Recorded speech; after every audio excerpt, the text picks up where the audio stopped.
Good morning and a warm welcome to you. My name is Ashraf Garda. Assalamu alaikum. This being the 18th fast of the holy month of Ramadan.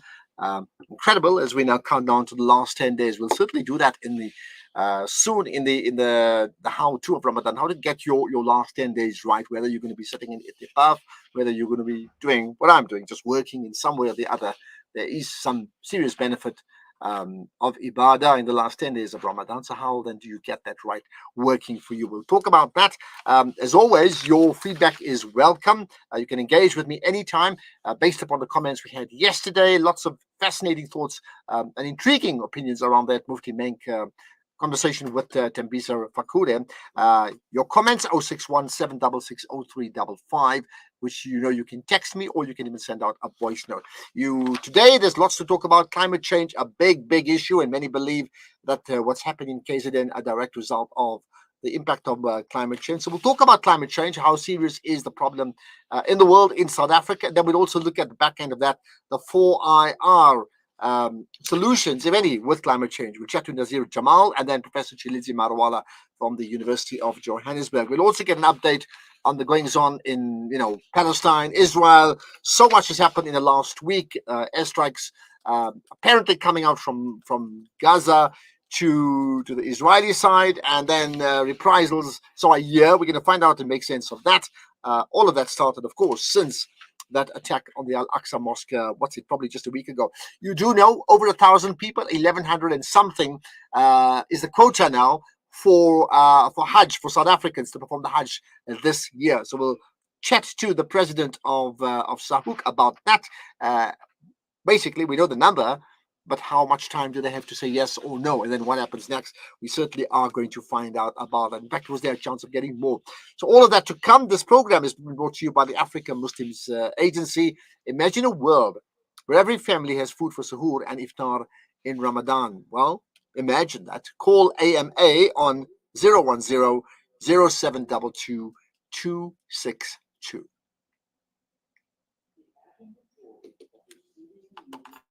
Or iftar. Africa this Ramadan, join African Muslims Agency to provide meals to the fasting for 100 Rand a day, a food hamper for 1,500 Rand, or feed a village for 15,000 Rand per day. Imagine if you could earn Allah's forgiveness in these 10 days through your acts of charity. Donate today. Call AMA on 011-834-8685 or donate online. African Muslims Agency, commemorating 35 years of empowering, educating, inspiring. Spread the sunshine and make mealtimes sunshine delicious. Sunshine Green, the versatile margarine and fat spread that is perfect for spreading, baking, and cooking. Need inspiration? Visit nowwecooking.co.za.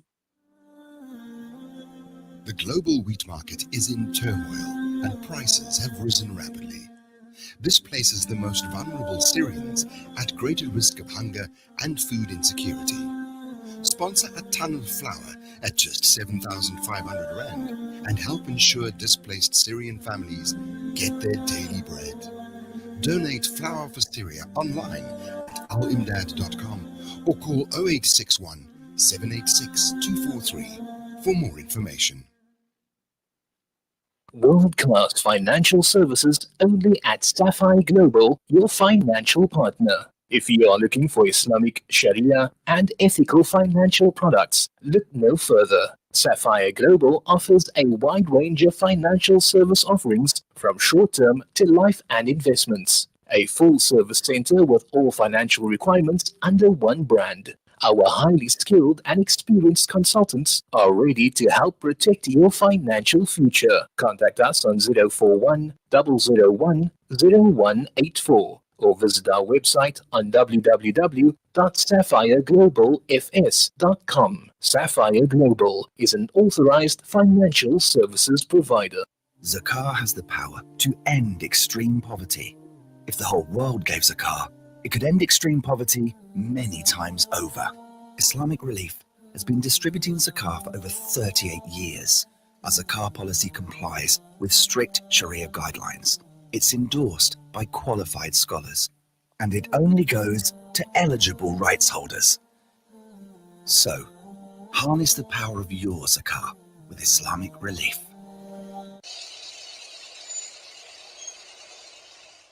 Are you looking for a cross-border road transport company that is committed in achieving high safety standards, who is fast and efficient, and also excellent customer service? Gardi Global specializes in cross-border transport from South Africa to Mozambique, Zimbabwe, Zambia, and Malawi. Gardi Global, situated at 10 Daniel Road, Bend Road, Johannesburg. For inquiries, contact our trained staff on 011 614 3108 or email info@gardiglobal.co.za. Safe, long haul into Africa is our business. Gardi Global Transport. It's been a household name for years. It's been an important ingredient in South African kitchens, and it's been an affordable, healthy choice for your family. Helios. First our pure sunflower cooking oil, and now introducing Helios margarines and spreads. Following the same traditions and tastes you've grown to love and trust from Helios. Fortified with vitamins A, D, and E, also rich in omega-3 and 6 essential fatty acids for a healthy eating lifestyle. Helios margarine and spreads, available now at all leading South African supermarkets. Helios margarine, the tradition lives on. Mornings with Ashraf Garda. Connect on Twitter at Ashraf Garda. This is the Ashraf Garda Show, 8 to 10 a.m. and you're listening to Salam Media. Right, let's talk about the issue of climate change. So the issues, first of all, in KZN, I mean, those numbers are horrific. At least 450 people have died. Still many people unaccounted for. Now a national state of disaster declared, as you know, 2 days ago in that region. And it also spreads down to the Eastern Cape as well, by the way. So you know that, right? But a lot of conversation about what triggered just the sheer the volume of this flooding. It wasn't just an ordinary flood, was it? For many people from that region, suggesting it's probably the worst we've ever had, certainly statistically, with about 450 people dying. And sadly, with others unaccounted for, it could well even be more, unfortunately. So, but there's been a thought that what we've experienced is directly caused by climate change. So we thought, let's talk about that as part of our big picture, which is, just how big is the impact on climate change in our lives, and the follow-up of that is there a 4IR solution to that?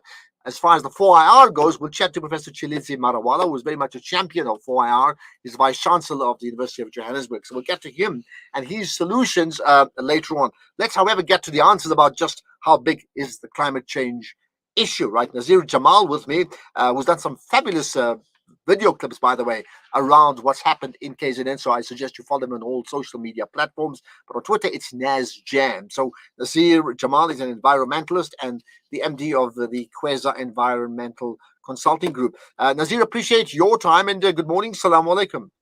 Wa alaikum salam wa rahmatullahi wa barakatuh. Thank you so much, Ashraf, for having me. Thank you. So perhaps you can help me with an answer to this one. Was what we experienced in KZN directly caused by the impact of climate change? Absolutely. Scientists have been discussing these kind of phenomena that are occurring around the world. Specifically in South Africa, we're seeing changing of weather patterns. If we look at the historical view, our grandparents will tell us the exact date that the change in season will happen. But you look at it now in recent times, it's impossible. We're having weather patterns that are completely confusing.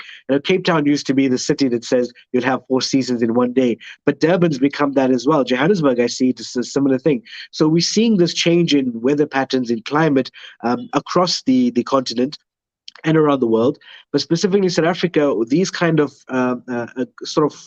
once-off events are happening more frequently. So they would happen. What we call something called the 1 in 100-year flood line is a possible flood that will happen in 1 in 100 years. We also have one called 1 in 50 years. So these are a smaller one. The 1 in 100 years will be a larger one. But when you look at the flood line now, I've been actually mapping some of them. I've seen that they're increasing the size of those areas. Now, you could say this is man-made because of the dams that we're using and so much water flowing. But definitely this kind of occurrence, it wasn't related to a cyclone per se. It was related to different change in weather patterns that we're noticing. And even the South African Weather Service was caught slightly off guard on this. So the reality is there has been changes, and we're seeing the changes now in the life that we are living in, and we hope that we're not going to see this, but unfortunately so. So I mean, when we talk of change, for most people, they don't quite get it. I mean, if someone said that the average temperature in Durban in summer is say 27 degrees and it's now going to be 26 degrees, for example, it's like, what's the big deal? Or if it's 28, they don't just quite get it, right? So are you suggesting when these sort of changes play out, climate driven, right, that they start having a massive impact? The obvious one is the flooding that we spoke about, but it could also have an impact in terms of food security, in terms of complete cultural change, and so on and so on. Yeah, so we're going to look at this as at a total geographic view. So we see it as a global issue because we call it global warming, global change, climate change. Whenever you refer to the word climate, you generally look at it at a larger scale than you're saying weather.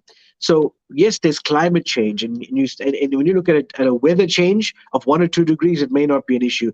When you look at climate change, meaning a larger surface area, the whole of South Africa is now facing increased amount of rainfall. I mean, we received over 300 to 400 mils of rainfall in 24 hours. I mean, that's the whole of South Africa receiving it in the whole year. I mean, it's absolutely shocking. So when has this happened? Maybe 60, 70, 80 years ago, the last time something like this happened.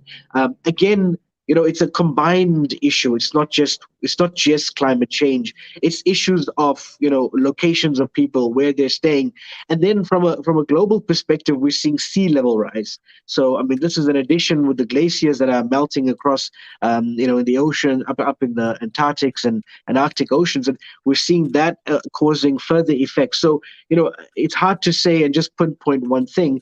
It's definitely something that's a combined effect.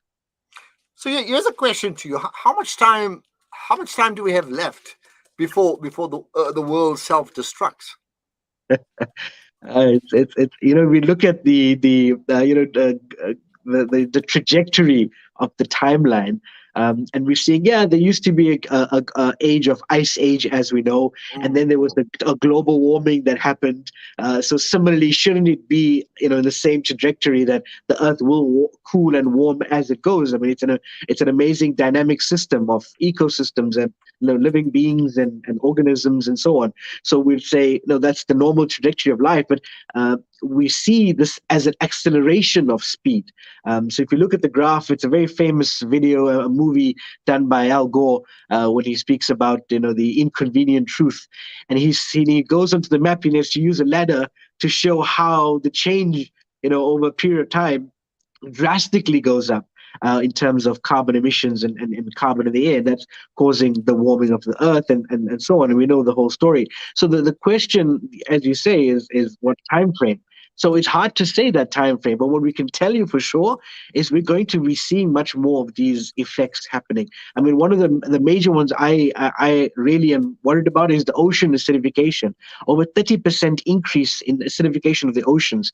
Our oceans are the breathing, the lifeblood of our system. We may see the ocean far away in the Pacific as something far from South Africa, but there's scientific proof that the dust that comes from the deserts end up into the oceans, which feed the oceans. The middle of the Pacific Oceans is fed by the dust of the deserts of Africa. I mean, that completely two different systems, desert and sea, but yet they have a combination of working together. Now, if you're going to increase the acidification of the rivers, of the oceans, you're going to see effects further, south, further north of those, and the marine life that we, live off has a major effect. And so, hard to say again time frame, but what we can tell you is that we're going to be seeing much more of these, unfortunately. Okay, now we've often spoken about what are the causes of global warming and the issue of high energy and therefore fossil fuel. We're talking about coal in South Africa and many other parts of the world, and that's been a big driver. Can the issues about getting the big multinationals and industrialized nations to play their part has been ongoing since the first COP that I can remember, right? But can this trend now be reversed, or is it irreversible? I think it can be reversed. I may be an idealist, but I truly believe it can. I think what's important to understand is it is a working together system. So you've got individuals like ourselves, consumers, how we're consuming, what we're consuming. We have some level of control on that. So we start forcing the companies that we support to say, stop using your plastics, reduce the amount of hydrocarbons that we're using, change our form of energy that we're using. We can make that difference. But then it comes to the actual companies themselves. They're looking at profit margins and they're saying, well, it's actually making more financial sense for us to stay the way we're using and how we're doing it. But they're not looking at the effect that it has on generations to come, because they may not be alive by that time. They were thinking, well, it's going to be a couple of generations later. I'm okay. I'll just live as I am. And you have government to play that role as the enforcer. And unfortunately, many countries are not having that enforcement role. They may have beautiful legislation. South Africa, I believe, has one of the best environmental legislation in the world. But again, when it comes to enforcement, we really struggle there. So if we all work together, yes, it can be in this ideal, program. But again, it's just about the willingness for people to change their habits.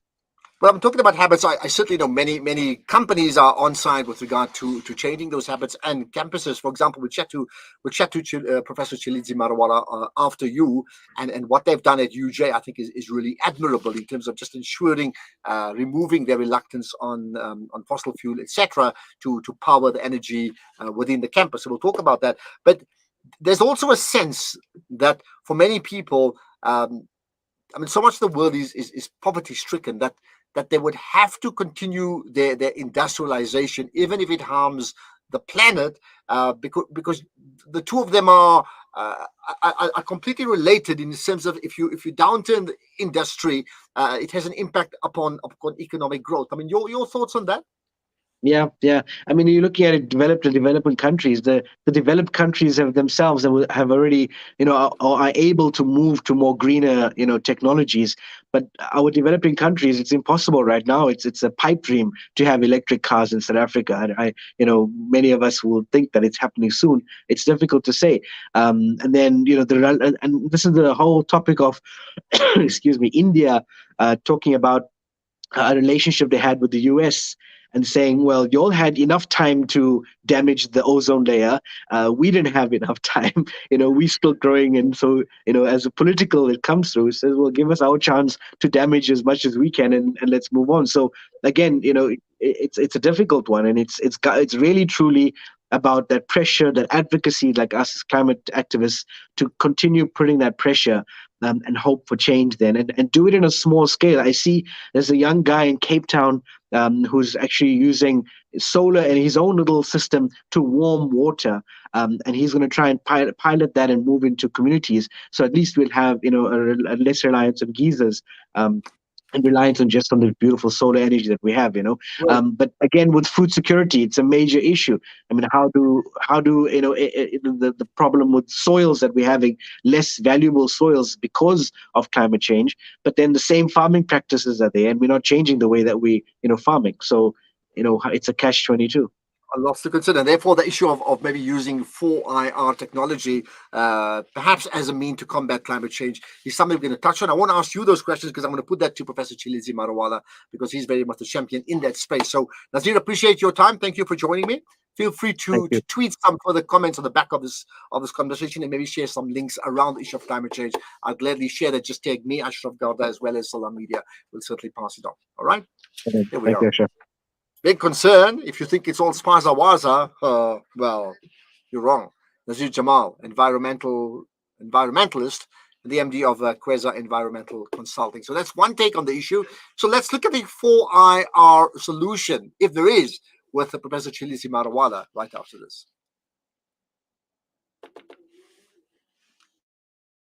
We are tested in many ways, but when we have faith and when we believe, it gives us the hope and the courage to carry on. So believe that you can make a difference. Believe there is a better tomorrow. Believe it's possible. Visit www.sansaf.org.za or call 0861 726 923. This Ramadan, Pay your zakah and let's build a better tomorrow. Babu, why don't you loosen your belt a bit more? But why now? Well, it's very tight, blocking air to your brain. Haju, this is only a start. I need to tighten up a bit more. Funds are tight and the cost of living is high. Funds are not tight. It's your haram insurance which is tightening our barakat. Okay, Haju. I will call my insurance friend tomorrow. Maybe I must tighten up on my cooking from now on too. No, Haju, you don't need to tighten up. It's okay. Look, I'm even throwing away my belt. Don't tighten your belt. Change your insurance. Leaving Riba Insurance is easier than you think. Call Amana IFS for all your personal and commercial takaful needs. 0861 786 393. Amana, leave Riba for good. Amana IFS is a registered financial services provider. One of the most important things you can do on this earth is to let people know they are not alone. That the frustration of communities who struggle to earn the very basic is not their cry alone. Discharging the zakah is the starting point for creating a sustainable community and taking action. It's the impetus for creating lasting change and hope. Donate your zakah to the Al Fida Foundation, supporting over 10,000 Muslim families in the Eastern and Western Cape of South Africa. We need your help to assist our neighbors of need. Contact the Al Fida Foundation at 041 484 1288 or view or visit our website at www.alfida.co.za. The Al Fida Foundation, your partner in social investment. There's no smell that takes me back to the comfort of my childhood than the smell of black seed oil being applied by my nanny. Now I'm using Tib Black Seed in my own home to soothe sniffles and coughs, to help with digestion and immunity, and of course, as part of my beauty routine. After all these years, I've come to appreciate the wisdom in finding comfort and shifa in trusted treatments like Tib Black Seed. You can find Tib Black Seed at all leading pharmacies or find out more at blackseed.co.za. Imagine fasting and not knowing if you'll have something to eat at iftar. This is a sad reality for thousands of new and indigenous Muslims in southern Africa. Each Ramadan, the Islamic Dawah movement provides iftar meals in township masjids. All it takes is 20 rand. 20 rand provides a meal to a Muslim brother, sister, or child. Your help would make a world of difference. Call IDM on 031 304 6883 or visit idmsa.org to donate. IDM, taking Islam to as many hearts and homes as possible. At Stentio, our Invest for Good philosophy is based on a real desire to use our investment skills for the benefit of broader society. We are committed to supporting our community by investing responsibly, giving charitably, and developing talent that will transform the investment industry. As an ethically based asset manager, we are focused on delivering superior risk-adjusted returns for our clients, regardless of market conditions. Visit us at www.sentio-capital.com for more information on our Sharia investment products and start saving with us today. Sentio Capital Management. Invest for good. Sentio Capital Management is an authorized financial services provider. This is the Ashraf Garda Show, 8 to 10 a.m., and you're listening to Salam Media. I'll tell you what, that conversation with Nazir Jamal was really interesting and very enlightening and also really scary. I mean, you get bunked just listening to that, I can tell you now. So that's one aspect of climate change. I suggest you take it very, very seriously. Let's, however, find out about the 4IR tech solutions around it, if anything, okay? So my guest is Professor Chilizi Marawala. He's the Vice Chancellor at the University of Johannesburg. And let me declare an interest in this conversation as well, because I hosted the UJ Cloud debate last week around this issue, okay? And I thought, based upon that conversation, let's pick it up further and see how we can share that information with the Salam Media audience. So, Prof. Marawala, good chatting to you. Good morning. Good morning, Ashraf, and good morning to your listeners. Always good to talk to you, absolutely. But the issues that we talk about are worrisome, right? And that's what I want to pick up. So interesting, we did that cloud debate a week ago. The KZN flooding happened after all that was recorded, right? You may not be the climate expert, but again, do you draw parallels from that in terms of this is climate change and the impact of it in practice? We can see it. No, no, absolutely. In fact, just coincidentally, I wrote an article saying that the disaster that we see in KZN is a combination of climate change and corruption and ineptitude on the part of the people who are our leaders. And the reason why I say that is that, yes, we have already destroyed the climate to some extent, as Nazir has indicated. But, look at our drainage system. Are our drainage systems working? You just have to go to our cities and see how littered they are. Now, if they are littered, what happens to that littering? It ends up in our drains, in our drainage system. And that means that when there is rain, the drainage system simply does not work. I think that is very, very important to note. And secondly, if you look at the housing of our people, many people living for informal housing, what people don't realize is that many of these informal housing are actually in floodlines. Now, you can imagine, it's almost like somebody living next to a live wire, electricity live wire. So we really have to take responsibility and to change our ways and have leaders that will be able to govern well, so that the people are not hurt when the hurt is minimized when floods happen. And interesting, you mentioned two things: corruption, which we won't discuss now because I think it's self-explanatory. It's a whole conversation in its own right, how corruption has undermined, government's ability to deliver to society. So I think that's a given. But you also spoke about inaptitude. Is that inaptitude on behalf of government leadership? Is it also the citizens? I mean, where does the inaptitude come through? Well, it comes from all of us.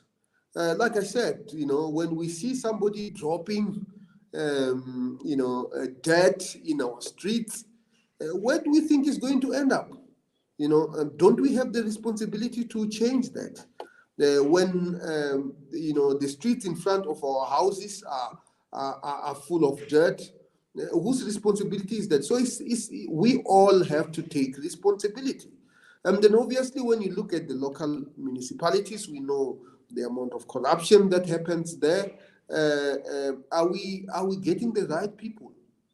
Are the engineers there to make sure that our drainage system is up to scratch?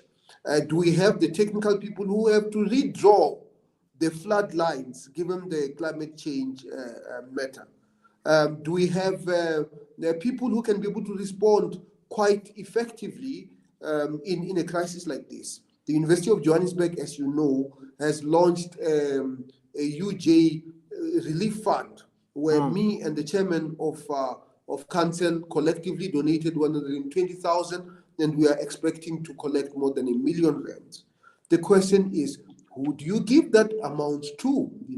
It is quite clear that many people feel that the NGOs will probably do a better job. I'm not going to mention the names. We are going to. I've heard that so often. Absolutely, yeah, and that's that's an indictment on government, isn't it? Let's therefore move on to an area that you and I touched on with the cloud debate, and I'm also there to encourage people to go to the UJ YouTube channel to see that cloud debate in full as well, right? So climate change is there. Is 4IR or can 4IR technology be used to provide the type of solutions that we need for this threatening or this threat to our world? Well, I would say that technology can be used. And of course, in particular, 4IR technologies can be used.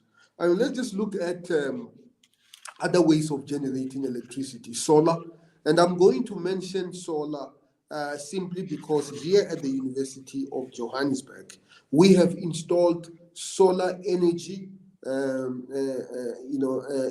our parking lots. When you come to our parking lots, you realize that those open parking spaces now some of them are covered, and on the roof of that are actually solar panels.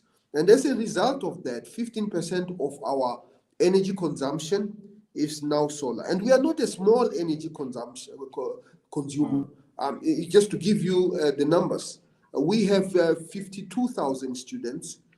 We have 8,000 full-time and part-time staff members. So you can imagine, at any given time, you probably have 40,000 people on our campus, and some of and almost 10,000 of them actually live on our campuses. Yeah. Wow. So that is another thing that we need to take into account. But it also goes to us as citizens, responsible use of our energy. If we are leaving our lights on, one of the things that we don't often talk about today, given the energy crisis that we face, is the demand side management. You seem to remember a few years ago, we used to say, switch off your geysers when you leave your homes. So responsible consumption is also the responsibility of all of us, And of course, for technologies, smart switches and so on and so forth can actually be able to aid in doing exactly that.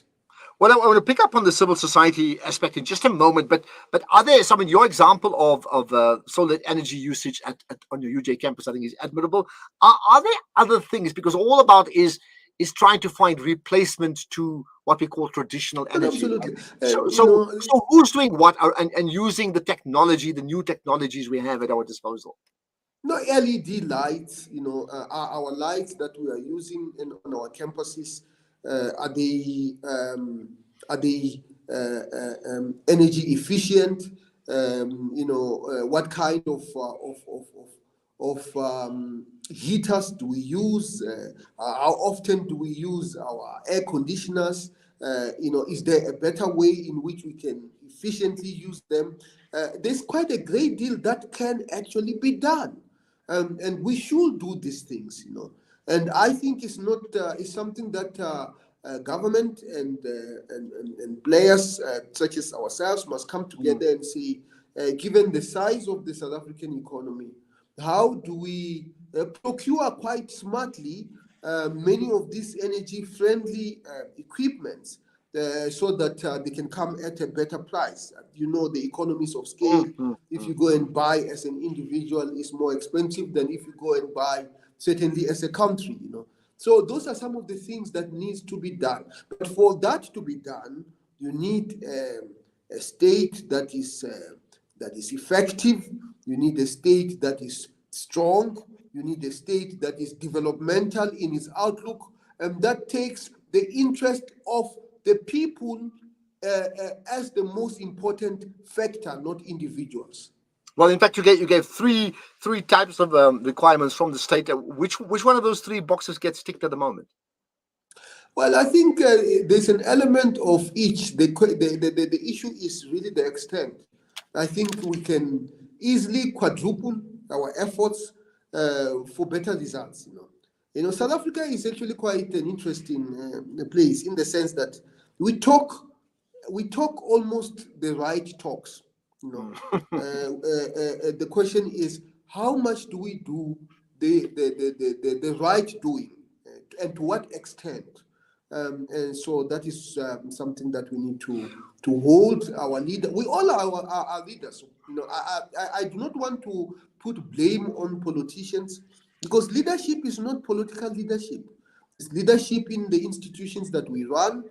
It's leadership in our communities. It's leadership in our homes.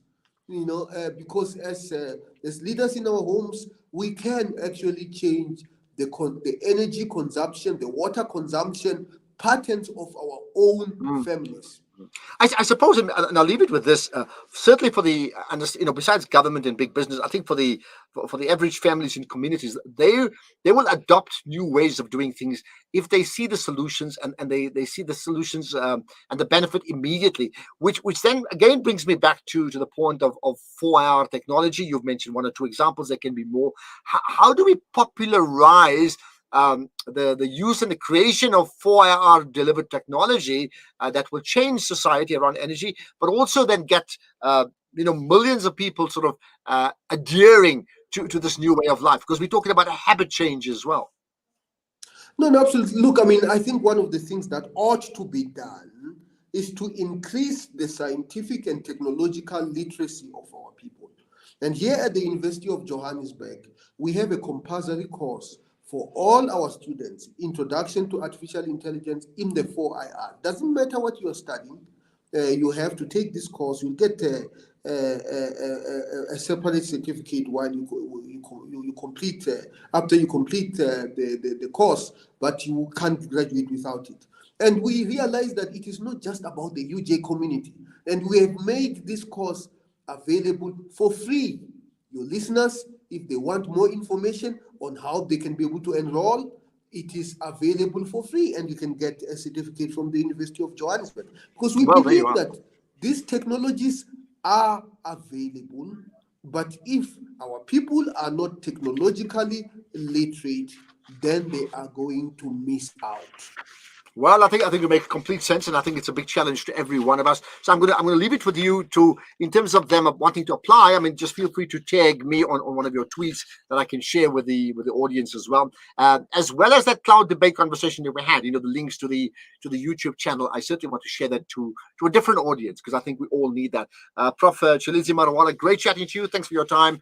You've certainly got us thinking about 4IR and the role it can play in combating this incredible existential threat to our planet. Thank you for your time.